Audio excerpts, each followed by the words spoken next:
Sa isang Facebook post, may nabasa po ako na kung dalawa ang mahal mo, piliin mo yung pangalawa. Kasi hindi ka naman magmamahal ng iba kung mahal mo talaga yung isa.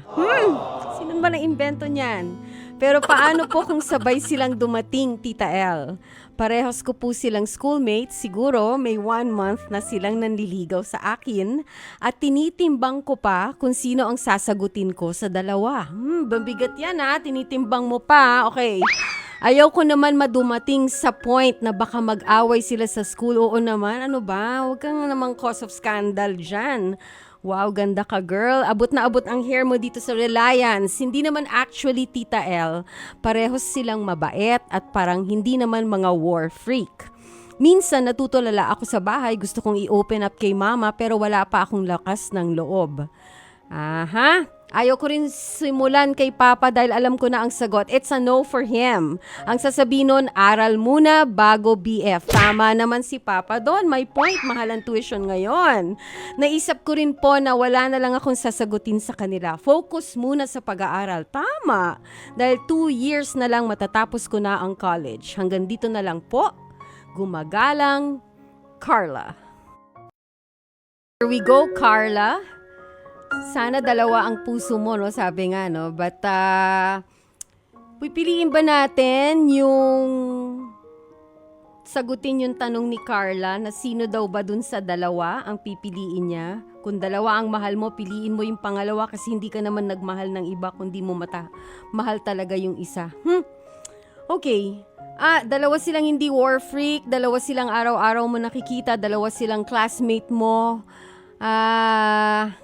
I would say choose the one who has a history with you. Meaning, choose the one who will be doing things for you pag kailangan mo ng kasama dyan. Kung kailangan mo ng meron nasa tabi mo, piliin mo yung taong willing maghintay. Dahil tama si Papa, 2 years pa, focus muna sa studies, kailangan munang tapusin ang pag-aaral because everything else will follow once you have a degree. Once you're finished with college, you are free to do what you want. But for now, finish studies kasi yan ang priority mo. So follow your father.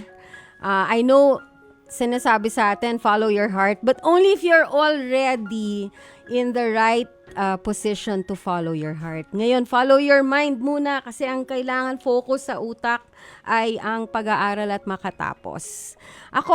Kung ako ikaw ha, Carla, I would choose the one who's always beside you.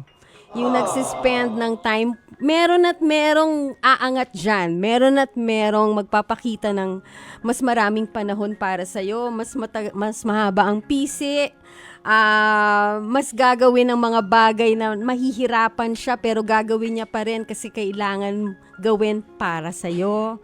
I would choose that guy. I would also choose the one who I have a history with. Meaning, meron kaming mga pinagsamahan, meron kaming pwedeng lingunin kung kami na ang magkasama sa future. So if I were you, I would choose a future with someone that I have a history with. Yung meron akong babalik-balikan dahil alam ko nag-invest ng oras at magmamahal sa akin. At willing maghintay hanggang makatapos ako. I think yun ang dapat mong piliin, Carla. Alright, I wish you would choose well and I hope that you'll be happy. Diploma muna, toga muna ang isuot, wag muna sing-sing. So, everything else will follow once you've done what you're supposed to do in college. Importante yan. Ayan na, si Oo, Dr. magandang Love. gabi sa'yo, Ma'am Sherry. Magandang gabi po, Dr. Love. Tama ba? Huwag mo nang Huwag mo nang magmadali, no?